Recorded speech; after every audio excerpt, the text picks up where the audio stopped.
En las 8:45 hoy día miércoles, Gustavo Berganza y Juan Luis Ponte. Arrancamos con la primera conversación de la noche. Queremos desarrollar parte de la polémica, de la discusión que tuvo lugar el día de hoy en el Congreso de Guatemala en torno a las reformas a la ley electoral y de partidos políticos. Los términos paridad y alternabilidad causaron las discrepancias entre diferentes grupos de diputados. Hoy están con nosotros Sandra Morán, quien es diputada del Grupo Convergencia, y Manuel Conde Orellana, quien es diputado del PAN. Tienen posiciones disímiles respecto a este tema. Hace unos minutos ustedes vieron una nota en la cual el diputado Fernando Linares Beltranena, colega de bancada compañero de bancada de Manuel Conde, pues hacía el punto de que él consideraba absolutamente discriminatorio esto de la paridad. Vamos a arrancar entonces con esta conversación. Don Gustavo tiene la primera pregunta. Si el 51% del padrón electoral, casi el 52%, está constituido por mujeres, ¿no debería de ser esto tener una representación proporcional en los cargos directivos de los partidos políticos y en el Congreso de la República? Yo pienso que sí, pero no como consecuencia de una cuota asignada. Resulta ser de que la participación política, la participación social, se ha venido de alguna manera desarrollando con más presencia de mujeres, lo cual ha enriquecido el accionar de la vida política del país, el accionar de la vida social del país. La mayor parte de gente que veíamos en las plazas eran mujeres. Creo que eso es algo muy rico para el proceso guatemalteco, pero yo me resisto un poco a que haya cuotas. Y tengo mis razones para hacerlo. He vivido experiencias en otros países donde poner cuotas o alternabilidad, en el caso mexicano, el líder ponía a la mamá, a la hermana, a la prima, a la sobrina y entonces llenaba la cuota de género. Eso no dio el resultado deseado en México. Sin embargo, yo creo que hoy por hoy tenemos en los partidos políticos, y a mi lado está una mujer que lo ha logrado, cómo destacarse dentro de un partido, ocupar un lugar preferencial en un listado como candidata y hoy ser diputada al Congreso de la República. ¿Y si se logra, Sandra Morán, porque hay tan pocas mujeres, tantas menos en comparación de los hombres en el Congreso de la República? Bueno, nosotras tenemos el derecho de elegir y ser electas. Claro. Sin embargo, la práctica de los partidos políticos no necesariamente es esa. Si, por ejemplo, yo estoy como diputada porque encabecé el listado al cual yo represento, el departamento de Guatemala, pero generalmente las mujeres no tenemos acceso a la primera casilla. Mucho se dice que es porque no tenemos dinero para pagar la casilla, y finalmente es cierto, porque hay que tener dinero para hacer la campaña. Pero ¿cómo logramos que haya una democracia real? Una representación real. Nosotros ahorita somos el 13.5% de representación en el Congreso de la República. Lo que se dice de que hay más mujeres participando es cierto. Sí. Eso no se refleja necesariamente en los listados y no se refleja necesariamente al interior de los partidos. Generalmente la Comisión de la Mujer de los partidos políticos es un espacio marginal. Ahora, pero en el caso de Guatemala, bueno, Recién tuvimos una vicepresidenta mujer por primera vez. Sí. Tuvimos una candidata presidencial mujer. Sí. Es decir, esto es un avance sustancial, sí, bastante, ¿no? Bastante. Yo, por ejemplo, algún día tuve la intención de tener la foto cuando teníamos una fiscal general, una presidenta de la Corte Suprema y una vicepresidenta. O sea, efectivamente hemos tenido avances y eso es muy importante. Ahora, lo que nosotras, o lo que se está proponiendo aquí, y el Movimiento de Mujeres lo ha propuesto por más de 20 años, es acciones positivas que permitan que hayan más mujeres. Pero además aquí hablamos de mujeres y hablamos de representación de los pueblos, porque la Corte de Constitucionalidad reconoce que hay una práctica excluyente en la práctica y que a pesar de que tenemos un reconocimiento de derecho, el ejercicio del derecho es el que todavía se requiere. Manuel, vamos a ir pronto al tema de las etnias y de la escasa diversidad de pueblos que no sean ladinos o no indígenas como representantes en el Congreso, pero hablemos primero del tema de las mujeres. Si usted piensa que una cuota o buscar la paridad es inapropiado porque conduciría a los mismos vicios porque en este momento exactamente igual tenemos hijos, primos, parientes de los diputados que logran llegar, del secretario general que logran llegar, y son hombres o son mujeres. Pero el punto es, ¿de qué otra manera logramos impulsar una participación mayor de las mujeres? Por medio del fortalecimiento institucional de los partidos, la diputada Morán mencionó algo importante: la capacidad de financiación que una mujer algunas veces no tiene para apostarle a una, aunque tenemos mujeres y hemos tenido en el Congreso mujeres que sí han tenido los recursos propios o de sus financistas para llegar al Congreso, porque también pues hay mujeres que tienen sus patrocinadores, como muchos hombres también los tienen. Ahora, el tema es el siguiente: la imposición de cuotas deja de ser democrático. Deja de ser democrático, ¿por qué razón? La verdad que tampoco es democrático que los diputados o los líderes de los partidos nombren a sus primos o a sus hijos. No lo es, no lo es. ¿Y qué es lo que nos corresponde ahora? Vean, estamos en un proceso de transformación de las estructuras políticas del país. Estamos reformando una ley electoral de partidos políticos, estamos reformando una ley orgánica del Congreso de la República, estamos reformando normativas. Pero Manuel, en el caso, recordemos que mucho de esto se deriva de los acuerdos de paz, una negociación que usted precisamente inició con el presidente Jorge Serrano. Sí. Es decir, y una de las disposiciones en el acuerdo de fortalecimiento de la sociedad civil era precisamente elevar el nivel de participación de las mujeres y de los pueblos indígenas. ¿No estaría usted contradiciendo su espíritu como negociador de paz? Fíjese que no, porque yo sí creo en la libertad de la participación. Lo que tenemos que hacer es romper las ataduras, romper los muros, las murallas que están en la mente y en el corazón de la gente. Porque hemos visto mujeres dirigiendo partidos, y dirigiendo partidos férreamente. Hemos tenido en la historia muy reciente 2 dirigentes mujeres que han sido férreas en su dirigencia política, en su conducta. ¿Y cuánto han ellas abierto espacio para las demás mujeres? ¿Cuánto han sido capaces de desarrollar un proceso de formación? Yo quiero decir algo: a la política guatemalteca le falta señorío en hombres y mujeres. Pero ahí parece tener un punto el diputado Conde, en el sentido que por más dirigencia femenina que hemos visto en diferentes partidos, no parece haber habido una propuesta por propiciar más mujeres haciendo política. Ni siquiera han querido ser un buen ejemplo. Bueno, aquí 2 cosas. Uno es que si no hay acciones como la paridad o la alternabilidad, lo que hay es voluntad política. Dependemos de la voluntad política del partido, ¿verdad? Y eso no ha funcionado. En estos 20 años después de los acuerdos de paz, no necesariamente ha funcionado. Podemos decir, este es el momento en que más mujeres hay en el Congreso de la República. ¡Qué bueno! Y lo saludamos, pero somos el 13.5% de la población de los 158, por un lado. Por el otro lado, yo solo quiero recordar la misoginia que se levanta contra la candidatura, o sea, la presidencia por ser mujeres. O sea, cuando nosotras las mujeres entramos a la política, tenemos que enfrentar muchísimas acciones en nuestra contra, porque la política por costumbre es un ámbito de hombres. Ahora, lamentablemente. Y por eso nosotras queremos romper eso, porque no es un ámbito de hombres. Tiene que ser un ámbito donde haya paridad y donde haya equidad, porque tenemos el derecho a elegir y ser electas. Lo que ustedes quieren es que en cada listado haya tantos hombres como mujeres. Exactamente. Corporaciones municipales, listados de diputados. Ahora quiero decir que el hecho de que estén en los listados no significa que vamos a entrar a tomar las decisiones, porque también depende de la fórmula en las que se asignan las curules. Sí, porque en general lo que ha sucedido con los partidos políticos es que para tratar de dar la impresión de que son incluyentes en cuanto a indígenas y en cuanto a mujeres, ponen a las mujeres, es cierto, pero en lugares en los últimos lugares en donde de plano nunca van a llegar. Exactamente. Es decir, ¿cómo romper con eso? Bueno, democratizando los partidos. Así es. Quitando los cacicazgos, ya no más dueños de partidos. Así es. Si las reformas a la ley, por ejemplo, aquí hay un tema importantísimo y es el tema de la financiación oficial a las campañas electorales, donde una mujer que no tenía los recursos o un hombre que no tenía los recursos para poder pagarse una campaña va a tener acceso a la radio, va a tener acceso a la televisión, porque la democracia tiene un costo. Y eso va a facilitar la participación. Yo pongo el ejemplo. ¿Qué sucede con una mujer brillante que le toca su espada? No, pero es que este es de un hombre y ella es la más calificada. No tiene que esperar que el hombre vaya delante de ella.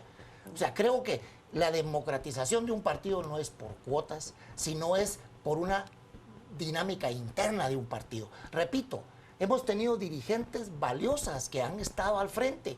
Otras han llegado al poder y lo que menos han hecho es abrir espacio para más mujeres. Porque si hoy hay 23 diputadas... A mí me queda claro, Manuel, que lo suyo no es una oposición a que participen más mujeres. Lo mío es un aperturismo. Pero lo que usted propone puede tardarse otros 100 años más en prosperar. Y habrá mujeres de esta generación o de la siguiente que quieren participar. Yo pienso que si las 23 diputadas que hay hoy en el Congreso hacen una labor destacada, una labor visible como la que está haciendo la diputada Morán, más diputadas llegarán al próximo Congreso. Pero los hombres no hacen eso y llegan. Pero si lo vemos, podemos analizar y sería bueno tener el dato de la asistencia de las diputadas mujeres en la 8ª legislatura. Y no quiero descalificar ni hablar mal de nadie, pero también hay que tomar en cuenta eso. Pero ¿por qué? ¿Por qué a las mujeres se nos exige más de lo que se les exige a los hombres? O sea, ¿por qué? Aquí nosotros tenemos 158 diputadas y diputados, 132 más o menos somos los que asistimos. Generalmente, o sea, esa es la asistencia y bueno, estoy de acuerdo. Veamos quiénes son los que no asisten. Sí, efectivamente. sería muy bueno tener ¿verdad? ese dato. Y veamos quiénes son los que hacen más trabajo, tal vez. Pero yo lo que creo es que nosotras mujeres siempre tenemos que comprobar que somos capaces, que podemos hacer un buen trabajo. Siempre tenemos que comprobar. Me parece que es el momento de que comprobemos, hombres y mujeres, quienes hacemos un buen trabajo. Generalmente en los partidos políticos las mujeres están participando muchísimo. Las campañas electorales son las mujeres las que las promueven. El 53% del padrón electoral, hablando de la posibilidad de las mujeres a promover. Claro que lo han hecho, el 53% del padrón electoral somos mujeres actualmente. ¿Por qué eso entonces no se refleja en los listados, en el interior de los partidos políticos? ¿Por qué no exigimos esa paridad? Queda a la voluntad de los hombres que manejan los partidos o de las mujeres que manejan los partidos. Porque entonces, digamos, lo mismo podríamos decir usando ese argumento suyo para limitar, por ejemplo, que haya mayoría de mujeres en el padrón electoral. Porque entonces tienen más oportunidad de voto que los hombres. Si tenemos Habría un padrón, que limitarlo entonces. Si tenemos un padrón mayoritariamente integrado por mujeres, ¿por qué no hay más mujeres electas?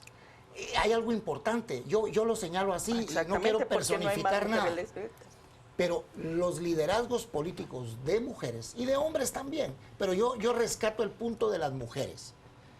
No han sido liderazgos políticos ejemplares que abran espacio para más mujeres. En el tema de los hombres, y yo soy una persona que soy hijo de una mujer que hizo política desde los 17 años, en los años 50, donde costaba muchísimo la participación, donde era una madre desamorada la que hacía política y dejaba a los hijos en la casa. O sea, esos tabús, esos límites ya no existen. Ahora, hay cosas importantes. ¿Ya no existen, Sandra? No, yo pienso que no están. ¿Cómo vas a decir que ya no existen cuando las mujeres que hacen política en lo local las llaman de cualquier forma? Les dicen que están buscando otros hombres. O sea, ¿cómo vas a decir que no existe? Yo he planteado claro esto. Que Miren, existe. Las bases de un partido no se pueden reunir solo en la noche. Claro. Porque las mujeres tienen hijos, tienen niños, para ellas es más difícil asistir a una reunión política nocturna. Y porque las mujeres siguen cuidando a la familia. Entonces tenemos que ser muy creativos. Y en los partidos políticos, las mujeres, por ejemplo, yo he dicho que los partidos políticos no deben de tener secretaría de la mujer, porque no tienen del hombre. Y cuando se crea la Secretaría de la Mujer, lo que se hace es crear un nicho para que la mujer vaya a hacer los sándwiches para la campaña. Eso es un grave error en los partidos. No tenemos, es la Comisión de Asuntos Indígenas y todos los indígenas a esa comisión. Pero básicamente en términos de participación de mujer, lo que usted propone es que la ley no lo recoja, que no mencione el tema y que simplemente los partidos de buena voluntad hagan un esfuerzo por incluir más mujeres. ¿O va a haber algún articulado que promueva eso? Yo creo en eso. Sin embargo, voy a narrar brevemente una anécdota. Yo vi un debate en el Congreso Programático Sandinista en el año 92. Estaban peleando en el año 92, en Managua, peleando por las cuotas del 50-50. Sí. Y no se podían poner de acuerdo. Y una dirigente del sandinismo planteó esto. No nos quieren dar el 50, establezcamos en nuestro Congreso que no menos del 25. Y no menos del 25. Fue una manera de dejar ella establecida una posibilidad de ser más del 25. Y en ese país, la dinámica política, vemos a grandes dirigentes políticas que lograron una participación. Yo lo único que planteo es que al establecer cuotas, y si vamos a hablar en el otro segmento de cuotas indígenas o de etnias, eso es mucho más complejo aún. En un país en donde el 50% dice ser indígena y el otro 50% dice no serlo. ¿Cómo propiciamos entonces que más guatemaltecos que no se identifican como ladinos o no indígenas accedan a cargos de elección popular, Sandra? ¿Qué propone? Lo que se plantea es es proporcional a la población que radica en ese territorio, ¿verdad? Eso es lo que se está planteando. Ahora, pero digamos, usualmente la forma como se identifica la población es por medio de los censos. Es decir, el último censo lo tuvimos hace 13 años. Es decir, y era por ojo, no era por autodefinición. Claro. Y, por ejemplo, digamos, las personas xincas están exigiendo que el RENAP les reconozca como tales porque automáticamente les ponen ladinos del RENAP. Y entonces aquí hay una lucha ahorita de la población xinca que les pongan que son xincas. Y tenemos un marco constitucional que habla de personas. Tenemos un marco constitucional y que habla de una participación. El derecho a elegir y ser electo lo tenemos todos. Pero ahora, tenemos la ley marco, los acuerdos de paz que reconoce el pueblo xinca, garífuna, mestizo y maya. Y ahora resulta que tenemos que tener un registro donde la gente se identifique con una etnia y se registre como de esa etnia. Hablábamos de un caso. Pero es que es parte de la identidad personal, ¿no? En Livingston, el alcalde de Livingston no es garífuna, es quechí. Vaya, pero ¿cuál es el problema? No, entonces yo lo que planteo es esto. La gente, pero no es alcalde porque dice que es quechí, es alcalde porque él es un líder. Claro. Sea quechí, sea xinca, sea lo que... Ahí está de alcalde de Livingston. Ahora, hacer un registro de identificación de las etnias. ¿Y por qué en un lugar, en Huehuetenango, donde hay una etnia mayoritaria, resulta que un mestizo queda de alcalde? ¿Por qué? Bueno, pero Porque digamos... hay una libertad política de participación y porque muchas veces en un lugar de Huehuetenango, de la Alta Verapaz, resulta que un mestizo, como cualquiera de nosotros, llega a ser alcalde. Manuel, estás hablando del poder local, pero es una cosa muy distinta el poder representado en los órganos nacionales como el Congreso de la República. ¿Cuántas personas se autodefinen o se autoadscriben como indígenas en nuestro Congreso? Y no se puede negar que en el país siempre ha habido una mucha menor participación y mucha discriminación en contra de los indígenas. Sí, y les cuento ejemplos de otras naciones. En Colombia hay una cuota para pueblos indígenas. Pero ¿qué resulta con esos indígenas que van al Congreso en Colombia, que van al Senado? Ellos terminan siendo, algunos entran en las estructuras partidarias normales en un parlamento. Y lo único que les pasa a estos indígenas que van al Congreso en Colombia es que cuando llegan a sus comunidades son sometidos a la ley consuetudinaria local y les pegan con unas ramas cuando han votado en contra de los intereses de la comunidad indígena. ¿Qué quiero decir con esto? En Guatemala hay unos cambios generacionales donde los liderazgos no son precisamente étnicos, son unos cambios generacionales. No, pero por también, también, Manuel, hay un proceso de recuperación de la identidad por parte de los jóvenes indígenas. Somos un país plurinacional. Multilingüe, multiétnico y pluricultural. Entonces, ¿en qué momento? Miren, aquí hablamos de democracia. El tema aquí es democracia. En este país conviven 3 tipos de democracia, o por lo menos hemos planteado. La democracia representativa, de la cual estamos hablando y de la cual pertenecen los partidos políticos y somos parte. La democracia participativa, que insistimos y tratamos de hacerlo a través de los consejos de desarrollo, por ejemplo, ¿verdad? Del sistema de consejos de desarrollo, y la democracia directa, que es la que ejercitan los pueblos, como por ejemplo las consultas cuando se dice no a la minería, etcétera. Nosotros estamos intentando que el Estado de Guatemala y que sus órganos tengan una representatividad con la diversidad que tenemos en este país. Ahora, por supuesto, que quienes toman las decisiones es una mayoría que estaría afectada. ¿Por qué tenemos 158 ahorita? Muchos de ellos quieren reelegirse. Y si finalmente pasa entonces 158, si fuera el 50%, tendríamos entonces 30 diputadas más, por tanto 30 diputados menos. ¿Quiénes de los diputados menos estarían en condiciones de salir? Porque están tratando de reelección. Incluso los movimientos que se están haciendo ahorita entre... Claro. La mejor depuración es en las urnas. Claro, eso, pero por eso. Sandra, por eso. yo le encuentro un desafío real a la idea de que todas las planillas de candidatos tengan representación, Sí, es un desafío. representación indígena, en el sentido que son tantos los grupos étnicos en el país y es tan difícil marcar la proporción de cada uno de los grupos que en realidad se volvería un jirigay armar cada... Pero Bueno, y además son- hay otro problema más, y es decir, digamos, ¿cómo vamos a hacer para integrar las listas? ¿Va a ser primero una mujer, No, primero una mujer ladina o indígena, luego un hombre ladino, un hombre indígena? Es decir, ¿cómo va a ser la fórmula? Ese es un reto, Sí. efectivamente, así es. Ese es el planteamiento, pero efectivamente es un reto. Bueno, aceptemos el reto. Veamos cómo entonces se amplía la democracia. Bueno, suponete que va a ser un hombre. Generalmente el primero es un hombre. Bueno, entonces una Pero mujer. primero las mujeres. Entonces, si va a ser una mujer, entonces el segundo es hombre. Si eso estamos hablando Chimaltenango, ¿verdad? Entonces ahí estaríamos hablando del pueblo cachiquel. Si estamos hablando de Choarrancho, estamos hablando del pueblo cachiquel. Pero Si estamos si hablamos hablando de de Huehue, San Juan. pero si Si hablamos de Huehue, Huehue, ahí hablamos de hay 7 etnias ocho distintas. ¿Y qué sucede? pueblos distintos con ¿Y una qué sucede identidad en muy una fuerte. comunidad de Alta Verapaz en donde los quechís no permiten que sus mujeres participen en política?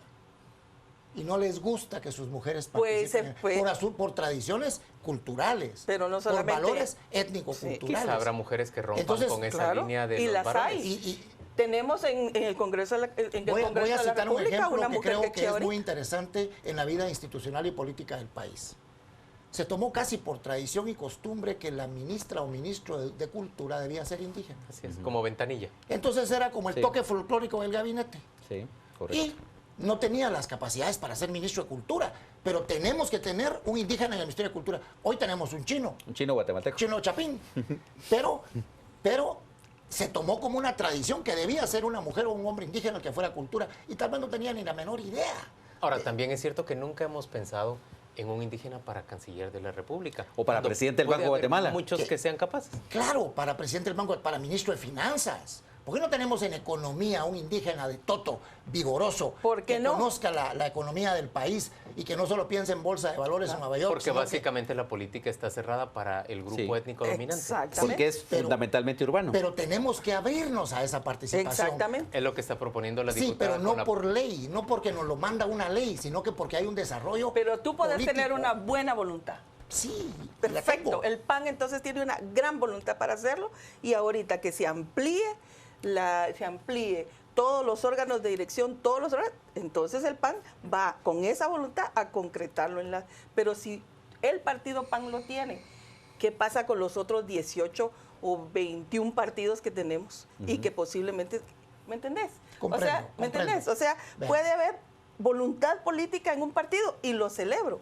Pero ¿qué pasa con los otros? Si aquí estamos hablando del sistema electoral de partidos políticos que hace un rango Miren, hay impresionante. cambios importantes en el sistema político. Y tenemos que seguir viendo más cambios aún. Claro. Yo sí quisiera pensar que las mujeres que hoy son diputadas abran la brecha para que más mujeres Así es. diputadas vengan. Y que los hombres que estamos en el Congreso seamos capaces de abrir la brecha para que mejores hombres vengan al Congreso. Estos son tiempos de cambio. Pero mire, Manuel, pero también hay un problema de los liderazgos. Sí. Vamos a ver, Sí. ¿qué pasa si un líder es, por decirlo algo, cristiano fundamentalista, de los que predican de que la mujer tiene que servirle al hombre, de que tiene que estar supeditada al hombre, y esa persona llega a la presidencia de la República y trata de imponer su visión? Es decir, no va a haber ningún instrumento que lo pueda detener. ¿Correcto? Correcto. Entonces, digamos, hace falta también un instrumento para poder Ahora, promover esa Si a participación. una persona con esas características, el pueblo de Guatemala lo elige, sí estaríamos como para irnos del país todos. Creo que en estos nuevos tiempos, y estamos, vean, lo que hoy tenemos gobernando al país es una gran demostración de lo que necesita el país y lo que no necesita el país. Estamos viendo una gobernabilidad muy débil. El Congreso de la República está asumiendo un rol de ser un generador de gobernabilidad política con un accionario, una dinámica intensa.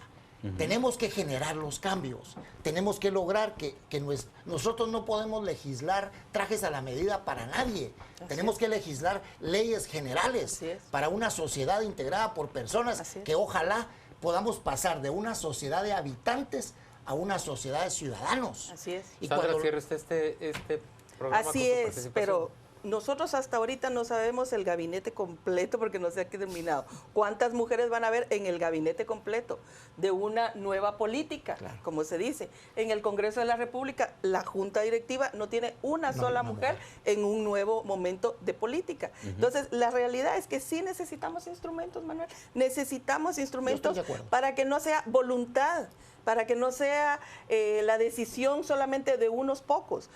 Yo saludo si el PAN tiene esa decisión, lo saludo verdaderamente, pero necesitamos que el sistema tenga esos instrumentos de verdad, porque necesitamos ampliar la democracia de este país.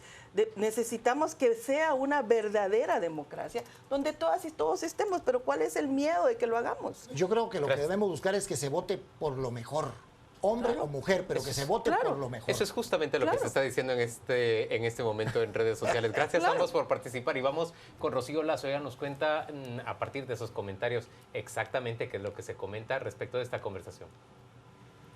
Gracias, Juan Luis. Muy buenas noches. Hablamos en este momento sobre las reformas a la ley electoral y de partidos políticos, particularmente de paridad y alternabilidad. ¿Por qué cree usted que estas dos palabras han provocado tanta controversia y discusión entre los parlamentarios? Esperamos sus comentarios. Comenzamos con Quique Reyes. La posición de la diputada Morán solo provoca divisionismo. En Guatemala, todos somos guatemaltecos.